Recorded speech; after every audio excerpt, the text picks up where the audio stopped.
Desigualdade, pobreza, fome, miséria, indigência, crianças e idosos abandonados à própria sorte.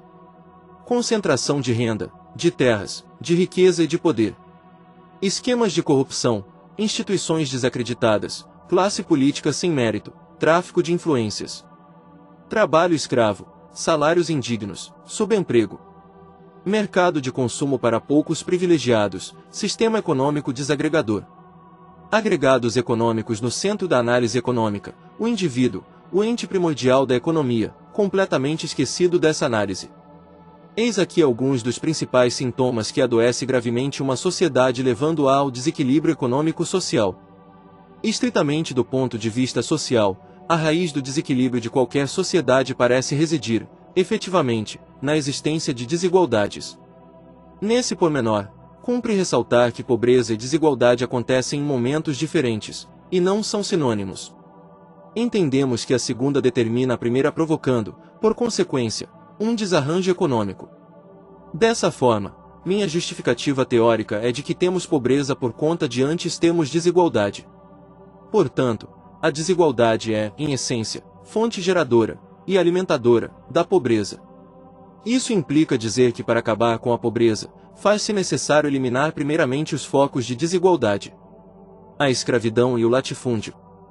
Em nosso caso específico, essa desigualdade tupiniquim provoca uma espécie de subproduto, um desequilíbrio econômico-social que tem como origem duas chagas que marcam tristemente a história de segregação social desse país: a escravidão e o latifúndio. A história parece corroborar essa afirmação. Não à toa, o Brasil foi o último país do continente americano a abolir a escravidão e, por mais de 5 séculos, esse país ainda mantém, no bojo, uma estrutura fundiária praticamente intocada, à medida que faz vistas grossas ao latifúndio. Os negros foram libertos do cativeiro, mas continuam presos, nos dias de hoje, aos baixos salários e, em muitos casos, assim como os mais pobres dentre os pobres, continuam amarrados aos latifundiários, numa subserviência sem precedentes.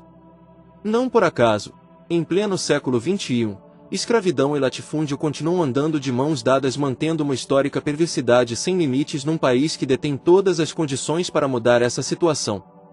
As terras continuam em poder de poucos.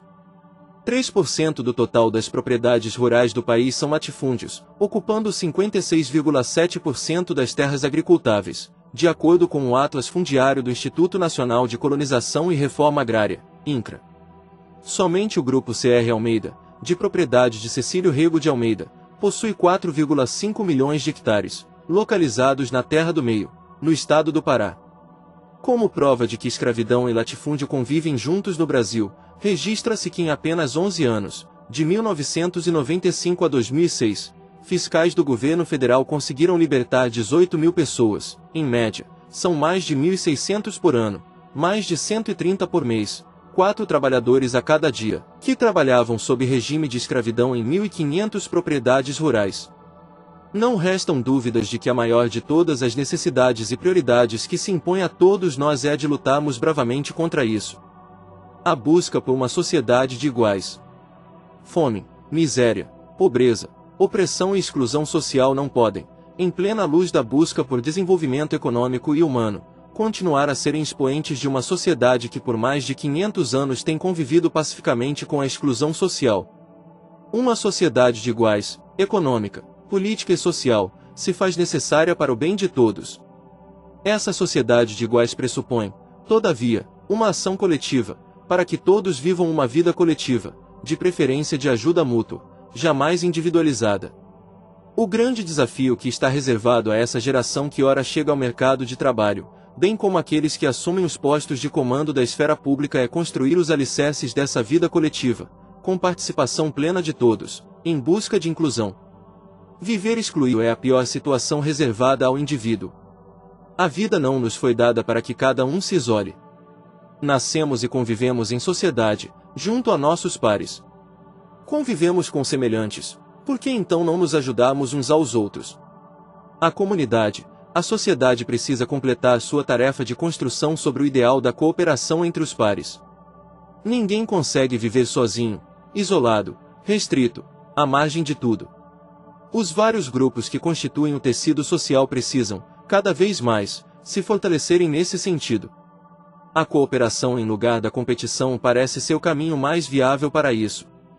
Esse sentimento que permeia a construção de uma sociedade de iguais sonhada por muitos e, infelizmente, praticada por poucos, tem pelo menos 2000 anos de história. A economia, incluindo aqui o sistema econômico e a atividade econômica, enquanto matriz produtora e organizadora de bens e serviços, precisa ser pensada e ensinada no meio universitário, também nesse sentido. É o indivíduo, e nada mais, que precisa ocupar o centro principal do pensamento econômico. Dessa forma pensavam os economistas clássicos quando identificaram que a busca individual por melhorias provocaria uma melhora coletiva. Também os anarquistas enfatizaram o modo de vida coletivo, ao proporem a abolição da autoridade governamental, ficando as decisões a cargo da coletividade. Os marxistas não foram diferentes, quando analisaram a emancipação da classe trabalhadora livre da opressão dos empresários. De igual forma, também a escola austríaca de economia, de cunho liberal, recomenda a ação humana como base para se buscar uma vida melhor. E assim recomendam todos aqueles que se identificam com a economia do bem-estar. Enfatizando o ponto, aqui se pensar numa nova economia, mais solidária, com uma face mais humana, com o coletivo predominando no lugar do individual. Caso contrário, a ganância, expressa na individualidade, vai continuar ganhando esse jogo e estabelecendo, por primazia, sua conduta egoísta que em nada contribui para a prática da solidariedade. Contra a economia individual, a favor da economia social coletiva. Contra uma sociedade desigual, em prol de uma sociedade de iguais.